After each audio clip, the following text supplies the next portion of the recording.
Hi everyone, so this is the second part of Infosys preparation series.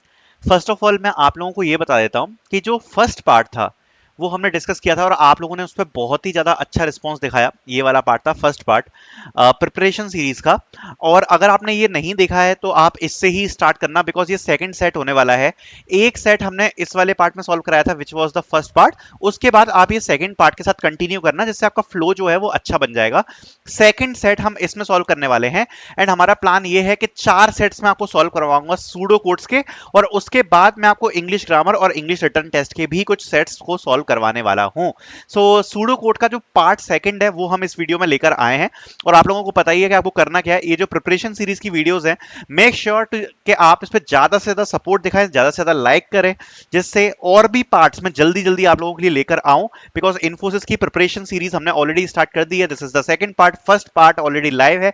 Playlist का link आपको description में मिल जाएगा। ठीक है, अब देखो, जो फर्स्ट पार्ट था, फर्स्ट पार्ट में अगर आपको याद होगा तो हमने क्वेश्चन नंबर 1 से लेके 5 तक के सारे क्वेश्चन सॉल्व करे थे। अब उसमें आपका एक अच्छा फ्लो बन गया था। अब इस पार्ट 2 में हम और थोड़ा सा फ्लो बनाएंगे और कुछ क्वेश्चंस को सॉल्व करेंगे। कुछ इसमें मीडियम लेवल के भी क्वेश्चंस हैं, और मैं चाहता हूं कि सूडो कोड्स एटलीस्ट एक ऐसा डिपार्टमेंट है जिसमें आप पूरे के पूरे फुल मार्क्स को स्कोर करो। इसलिए मेक श्योर कि आप किसी भी पार्ट को स्किप ना करो। ठीक है, सो क्वेश्चन नंबर 6 से हम स्टार्ट करेंगे, क्योंकि 5 क्वेश्चंस को हम ऑलरेडी सॉल्व कर चुके हैं। देखो, ये इसका पैटर्न होता है, और इस पैटर्न में जैसा कि मेंशन किया गया कि सूडो कोड के यहां पर 5 क्वेश्चंस आएंगे। तो 5 क्वेश्चन का पर सेट होता है, तो एक सेट हम सॉल्व कर चुके हैं और इस वीडियो में सेकंड सेट है। ओके, दूसरी बात एक और आपको बताता हूं, अगर आप प्रिपरेशन करना चाहते हो इन्फोसिस के लिए या किसी भी कंपनी के लिए, तो जो पूरा का पूरा सिलेबस है वो यहाँ पर अर्जुन मॉक टेस्ट सीरीज में कवर है। सो आप इसको परचेज कर सकते हो। It's a mock test series. यहाँ पर आपको मॉक टेस्ट देखने को मिलेंगे काफी सारे, लाइक क्वांट के आपको मॉक टेस्ट देखने को मिलेंगे, रीजनिंग के मॉक टेस्ट देखने को मिलेंगे, वर्बल के मॉक टेस्ट देखने को मिलेंगे, reading paragraph, gamified assessment, pseudo codes, DSA, CS fundamental, SQL, oops, data interpretation, web development, communication assessment, coding question, essay writing, सब कुछ यहाँ पर अवेलेबल है। सो आप लोग इसको परचेज कर सकते हो, लिंक आपको डिस्क्रिप्शन में यहाँ पर मिल जाएगी। तो ये आपका यहाँ पर पूरा का पूरा जो है ये सिलेबस होने वाला है अर्जुन मॉक टेस्ट सीरीज का, जिसको आप परचेज कर पाओगे, और ये सभी कंपनीज के लिए है। इन्फोसिस का भी पूरा का पूरा सिलेबस यहाँ पर कवर्ड है। Now let's start with the question number 6। Okay, now the question is predict the output of the following pseudocode for n equals to 5 and m equals to 6। ये लोग बोल रहे हैं कि n की वैल्यू क्या है, 5 है, और m की वैल्यू है 6। ठीक है, अभी कह रहे हैं हमें इसका आउटपुट बताना है। Integer solve integer n comma integer m। ठीक है, तो सॉल्व हमारा फंक्शन है जिसके अंदर हमने n कॉमा m पास किया है, मतलब 5 कॉमा 6 हमने पास किया है। ठीक है, if n is greater than 4 and m is less than 7, क्या ये कंडीशन सेटिस्फाइड हो रही है? बिल्कुल सेटिस्फाइड हो रही है। तो हमें रिटर्न करना है solve n plus 1 and m plus 1। तो सॉल्व में क्या पास हो जाएगा? n plus 1 which is 6 and m plus 1। तो m प्लस 1 क्या है? 7। सो 6 कॉमा 7 यहाँ पर कॉल हो जाएगा। ठीक है, तो इससे हमारा ये वाला चीज जो है वो कॉल होगा दोबारा से इस फंक्शन में। अब जब 6,7 कॉल हुआ तो दोबारा से ये कंडीशन चेक होगी। If n is greater than 4, yes n is greater than 4। If m is less than 7, no this is not true, because m is not less than 7, m is 7। तो ये जो condition है ये यहाँ पर fail हो जाएगी दोबारा कॉलिंग में। तो हम जाएंगे एल्स में। तो एल्स में मेंशन है रिटर्न n प्लस m। तो n की वैल्यू क्या है? 6 एंड m की वैल्यू है 7। सो n प्लस m क्या हो जाएगा? 6 प्लस 7 विच इज 13। तो 13 यहां से रिटर्न होगा ऊपर की तरफ। तो सॉल्व 5,6 में यहां पर इस जगह पे क्या वैल्यू रिटर्न हो जाएगी? 13। तो हमारा जो फाइनल आंसर निकल के आएगा वो यहां पर क्या निकल के आने वाला है? 13। ओके, सो जो हमारा फाइनल यहां पर आंसर होगा वो यहां पर हमें निकल के मिलने वाला है 13, एंड यही हमारा फाइनल आंसर होगा। सो इस प्रकार की जो छोटे छोटे रिकर्जन के सूडो कोड्स हैं आपसे पूछे जाते हैं, इसीलिए हम इनकी प्रैक्टिस कर रहे हैं। एक और सूडो कोड की तरफ आते हैं। Declare an array word of string data type.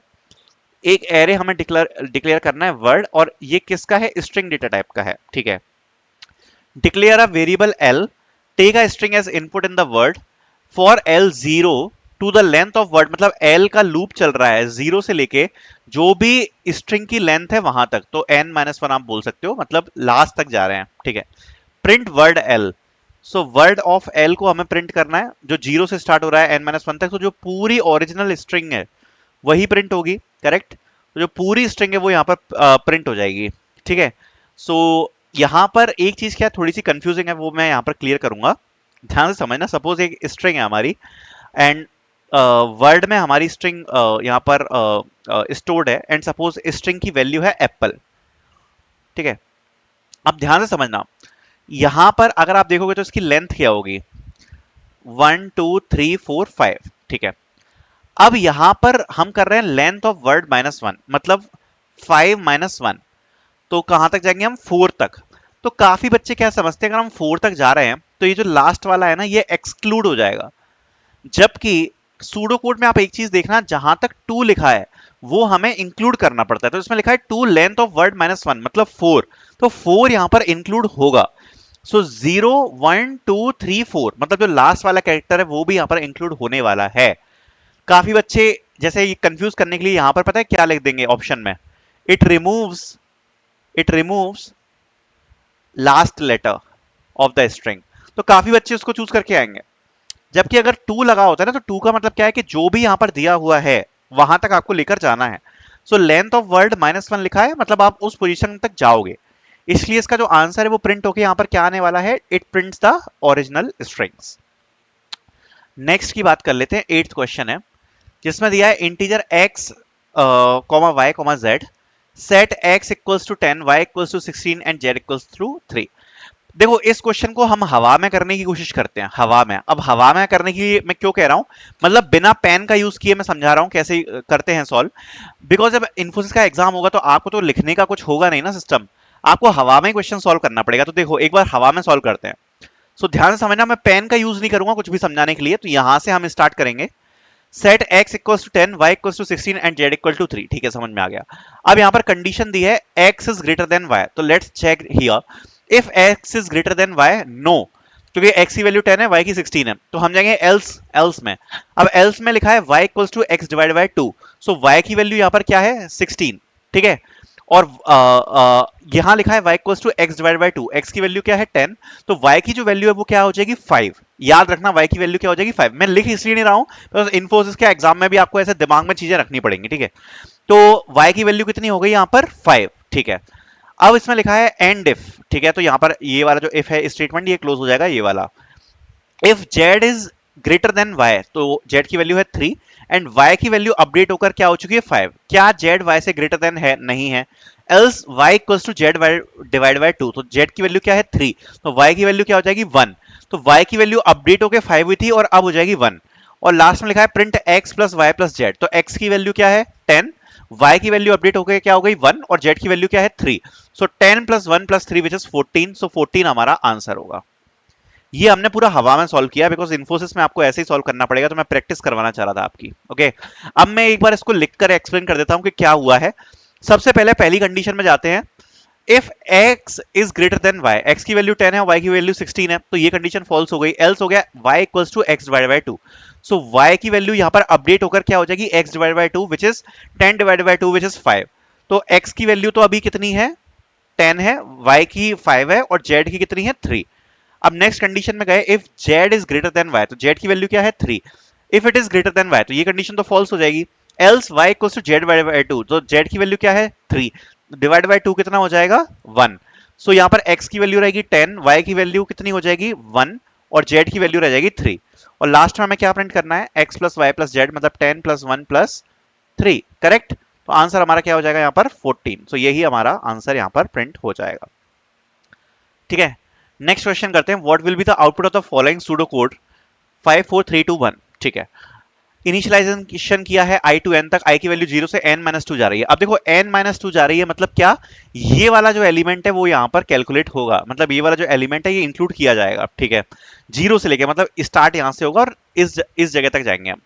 Array of i equals to array of i multiply by array of i plus 1, array of i is equals to array of i, okay, multiply by array of i plus 1, simple है। So array of i मतलब 0 से start होगा, that is 0 multiply by array of 1, मतलब 5 multiply by 4, तो first element क्या हो जाएगा यहाँ पर 20, क्योंकि 5,4 है। सेकंड एलिमेंट क्या हो जाएगा, एरे ऑफ i मतलब 4 मल्टीप्लाई बाय अगला एलिमेंट विच इज 3, तो 12 हो जाएगा। फिर ये दोबारा से मल्टीप्लाई होगा तो ये क्या हो जाएगा 6, फिर ये दोबारा से मल्टीप्लाई हो जाएगा तो ये क्या हो जाएगा 2, फिर लास्ट एलिमेंट को तो हमें एज इट इज रखना है बिकॉज लास्ट एलिमेंट से पहले ही लूप एंड हो जाएगा, तो आंसर क्या आ जाएगा 20 12 6 2 1। सो देख लेते हैं कहां पे है ये, 20 12 6 2 1, this would be our answer. Question number 10 last question है इस सेट का, और ये पूरा सेट यहाँ पर सॉल्व हो जाएगा, और मैं आपको ऐसे अभी एक सेट सॉल्व करवा चुका हूँ, this was the second set. And अगर आप इस प्रकार के और क्वेश्चंस को प्रैक्टिस करना चाहते हो तो यहाँ पर आपको सूडो कोड्स में कंपनी के स्क्रीनशॉट्स के साथ आपको मिल जाएंगे क्वेश्चंस, जो कंपनी के स्क्रीनशॉट्स हैं वो उसके साथ आपको सूडो कोड्स प्रोवाइडेड है। एंड बाकी के भी सारे सब्जेक्ट्स यहाँ पर इंक्लूडेड हैं यहाँ पर अर्जुन मॉक सीरीज में, इसमें सभी प्रकार के मॉक टेस्ट अवेलेबल है सारे सब्जेक्ट्स के, तो आप इसको परचेज कर सकते हो, लिंक आपको डिस्क्रिप्शन में मिल जाएगी। लास्ट क्वेश्चन को सॉल्व करते हैं जरा।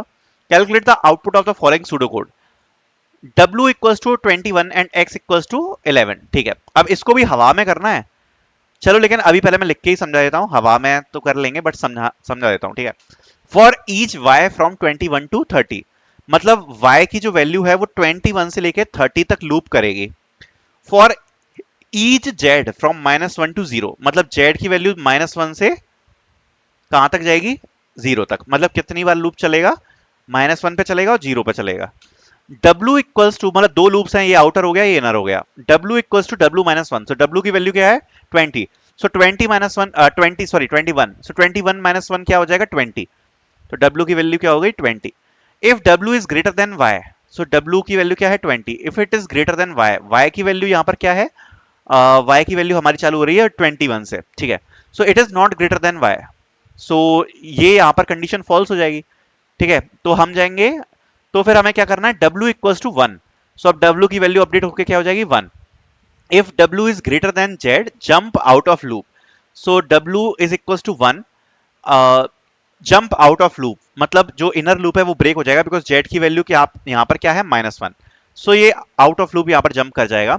और z की वैल्यू अगर आप देखोगे तो कभी भी यहाँ पर 1 जो 1 है वो हमेशा बड़ा ही रहेगा z से, क्योंकि z की वैल्यू -1 है और 0 है, यही हो सकती है मैक्सिमम। एंड इसमें लिखा है if w is greater than z, jump out of loop, तो हमें एक चीज समझ में आ गई कि अगर हम इस कंडीशन में जा रहे हैं तो हमेशा हम आउट ऑफ लूप हो जाएंगे, बिकॉज w की वैल्यू हमेशा हर कंडीशन में z से बड़ी ही रहेगी, क्योंकि z की वैल्यू है तो -1 है 0, इतनी चीज हमें समझ में आ गई। तो अगर हम इस कंडीशन में जाते हैं तो हमेशा हमें आउट ऑफ लूप जाना है। ठीक है, तो आउट ऑफ लूप चले गए। अब यहां पर y की वैल्यू क्या हो जाएगी, अपडेट हो गई, क्योंकि 21 से स्टार्ट हुआ था 22, तो हमें यह भी समझ में आ गया कि जो y की वैल्यू है वो 21 से ज्यादा ही होगी, करेक्ट।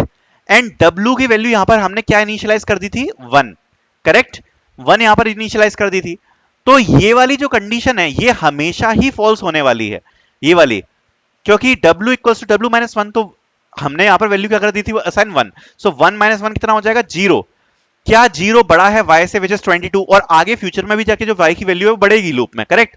तो ये जो कंडीशन है वो हमेशा से ही फॉल्स होने वाली है फ्यूचर में भी, क्योंकि y की वैल्यू क्या होगी 22, 23, 24, 25 आगे चलते हुए लूप्स में अंटिल 30, और जो w की वैल्यू है वो 1 ही सेट रहने वाली है, बिकॉज अगर आप देखोगे तो हमेशा हम इसी पॉइंट पे जाएंगे और w की वैल्यू जो है वो 1 पे आ जाएगी, इसका मतलब w की वैल्यू 1 ही होने वाली है, और यहां पर जो हमारा लूप है वो एग्जिट ही होगा। सो ये चीज हमें समझ में आ गई है कि पूरे लूप में यही सब होने वाला है। लास्ट में है and for print w plus x, ठीक है। अब इसमें लिखा है प्रिंट w प्लस एक्स, तो x की वैल्यू यहां पर क्या है 11, ठीक है, x की वैल्यू यहां पर क्या है 11, प्लस हमें वैल्यू करना है w की, ठीक है। अब जब w की हमें यहां पर जो है वो वैल्यू यहां पर ऐड करनी है, तो हमें जब पता है कि वैल्यू यहां पर w की बार बार क्या सेट हो रही है, w की वैल्यू बार बार क्या सेट हो रही है 1, तो जब लूप एंड होगा तब भी जो w की वैल्यू क्या होगी वो 1 ही होगी, बिकॉज हर टाइम वो लूप चल रहा है और सेम ही कंडीशंस में हम जा रहे हैं। तो आंसर क्या हो जाएगा 11 plus 1 which is 12, so 12 would be our answer. Okay, so I hope ये सेट भी हमने पूरा सॉल्व कर लिया है सूडो कोड्स का, आपको ये वीडियो पसंद आई होगी। Thank you so much for watching.